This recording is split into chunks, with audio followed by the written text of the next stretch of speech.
विद्यार्थी खुश है आप लोग?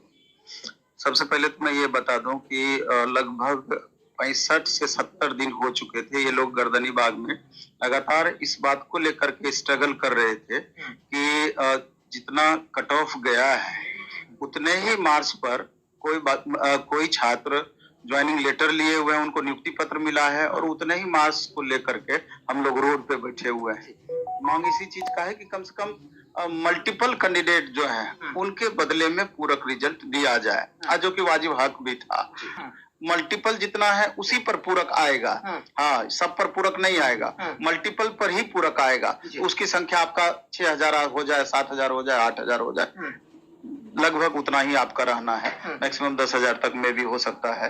तो पूरक में वही छात्र आएंगे। तो ये बात आप समझिए। सबसे पहले तो माननीय शिक्षा मंत्री जी को धन्यवाद। मेहनत जरूर कराए, लेकिन अंततः इस बात के लिए तैयार हुए कि आज शाम में 5 बजे बीपीएससी को के द्वारा वो लेटर इशू करवाएंगे।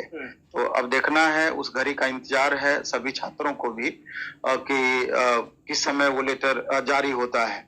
इसके अलावा माननीय मुख्यमंत्री जी नीतीश कुमार जी को भी ढेर सारी बधाई कि जिस हिसाब से वो लगातार वैकेंसी दे रहे हैं। टीआरई 1 से लेके 4थी टीआरई आने वाली है और अच्छी खासी संख्या में वैकेंसी आ रही है। तो उस चीज के लिए बधाई कि पूरा इंडिया में आप देखेंगे जहां इतना स्कार्सिटी, आप बगल के स्टेट में देख लीजिए, उत्तर प्रदेश में रोज छात्र कितना आक्रोशित तरीके से सरकार के विरुद्ध प्रदर्शन भी कर रहे हैं और एक अंदर से आक्रोश भी भरा हुआ है। ठीक है, इलेक्शन के कारण ही सही, आखिर छात्रों को लाभ तो इसका हो रहा है। तो यही बातें हैं, फिर से हम इसके लिए बधाई देना चाहेंगे। लेकिन दोबारा एक बात जो हमेशा संशय का बना हुआ है अन्य छात्रों को कि पूरक रिजल्ट आने से वैकेंसी पर सीट घट जाएगी। तो उसको हम बता देना चाहते हैं, ठीक है कितनी सीटें घटेगी, जितने मल्टीपल कैंडिडेट होंगे उतनी ही सीटें घटेगी।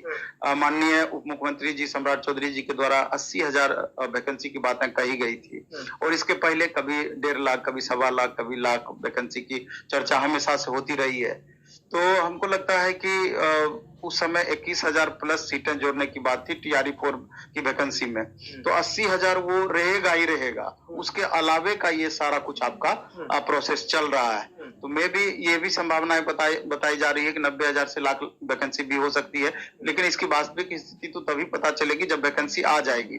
तो आज इन छात्रों की बारी है, कल आपकी भी बारी होगी। इस बात को भी एकदम दिमाग में बैठा लेना है कि कल ऐसा आपके भी साथ हो सकता है कि आप टाई ब्रेकर में जाकर के फंस जाएं।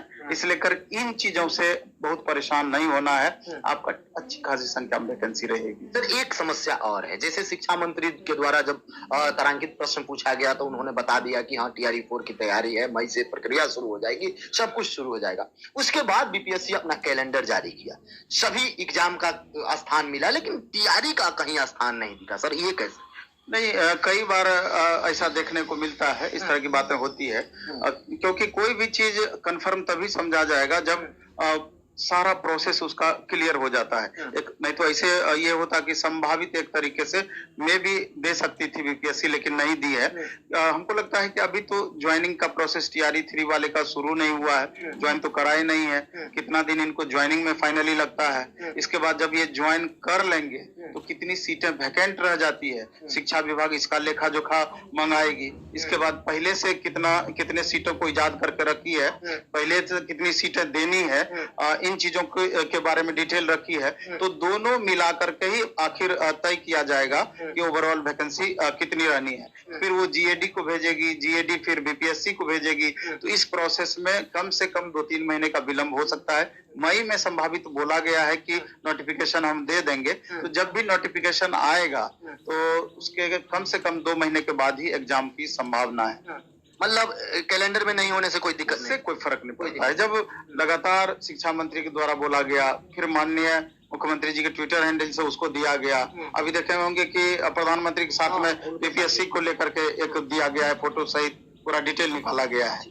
तो एक 2 दिन पहले ही ट्विटर कैंपेन चलाया गया, नंबर 3 पर भी ट्रेंडिंग किया, 2 नंबर पर भी किया कि ज्वाइनिंग कब तक कराया जाए। और एसीएस महोदय का बयान भी था कि जो टीआरई 3 वाले विद्यार्थी हैं उनको 1 अप्रैल से विद्यालय अलॉटमेंट हो जाएगा या ट्रेनिंग के लिए भेज दिया जाएगा। लेकिन अभी जिस तरीके से शिक्षा विभाग सुस्ती से काम कर रही है, कोई उम्मीद नहीं लग रहा है। वो भी विद्यार्थी सर परेशान है जिनका रिजल्ट हो चुका है। वो लोग, मेरे ख्याल से दिक्कत ज्यादा नहीं होना है, क्योंकि शिक्षा विभाग का ही आप ले लीजिए तो लगातार कोई न कोई एक्टिविटी तो अभी जारी है। अभी सक्षमता वाला हुआ, उसके बाद अभी आप देख रहे हैं कि फिर ट्रांसफर पोस्टिंग वाला मामला अभी करंट आया है। तो जो भी चीजें होती है तो इंटरनल प्रोसेस लगातार कंटिन्यू, इस समय लगता है।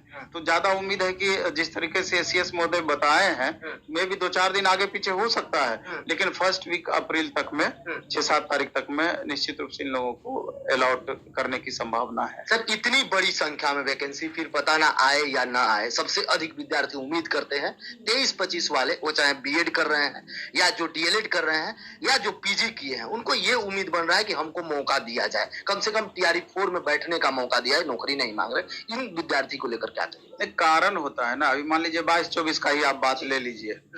इससे पहले टीआरई 1, टीआरई 2, टीआरई 3 में लगभग एक ही छात्र लगातार एग्जाम में शामिल होते रहे।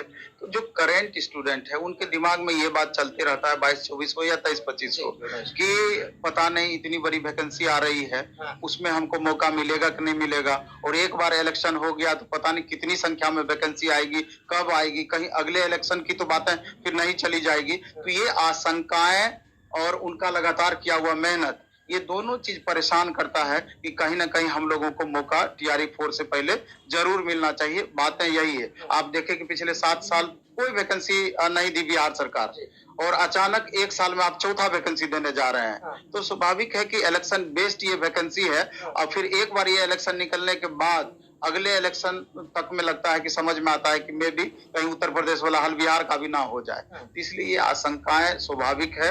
इसलिए हम तो 22-24 वाले छात्रों को भी कहना चाहते हैं सीरियसली कि आप एक्टिव होइए। अलग बात है कि स्टेट में फर्स्ट वीक अप्रैल में आपकी सुनवाई होनी है, लेकिन हो सकता है कि बिहार सरकार कोई वैसा खेला खेल दे और फिर अगला डेट ले ले एक 1-1.5 महीना के बाद का, तो पता चलेगा कि ये भी चीज आपके हाथ से निकल गया। इसलिए करके आप लोग आपस में एक होइए और एक बार जरूर बिहार स्कूल एग्जामिनेशन बोर्ड के माननीय चेयरमैन सर से जाकर के सामूहिक रूप से प्रयास कीजिए और अपनी बातों को रखिए कि टीआरई 4.0 से पहले एक बार वैकेंसी आना ही चाहिए। अब ठीक है 2024 में आपने दिया, लेकिन 2025 का आप दीजिए स्टेट, और अगर संभव है तो उसमें 2025 का आप देख लीजिए कैसे एडजस्टमेंट होना है। तो इन सारी बातों को तो ध्यान में रखा ही जाना चाहिए। मतलब स्टेट अभ्यर्थी को यही कहिए, कम से कम बिहार विद्यालय परीक्षा समिति जाकर एक दबाव तो वहीं से बनेगा ना। आपके या हमारे बोलने से, खाली वीडियो बनाने से और उस पर कमेंट करने से क्या हो जाएगा? कुछ नहीं इसको होगी, तो वो इसके लिए तैयार नहीं होंगे। तैयार नहीं होंगे तो आपका यूनिटी का अभाव रहेगा। इसका लाभ तो सरकार उठाएगा ही उठाएगा। तो अभी स्टेट वाले छात्रों के बीच भी थोड़ा कुछ छात्र हमसे मिलने के लिए आए थे, एक्टिविटी बढ़ा है। इसलिए कि उम्मीद है कि जल्द ही इन लोगों का आपस में मीटिंग होगा और एक अच्छा निर्णय लिया जाएगा जो कि छात्रों के हित में होगा।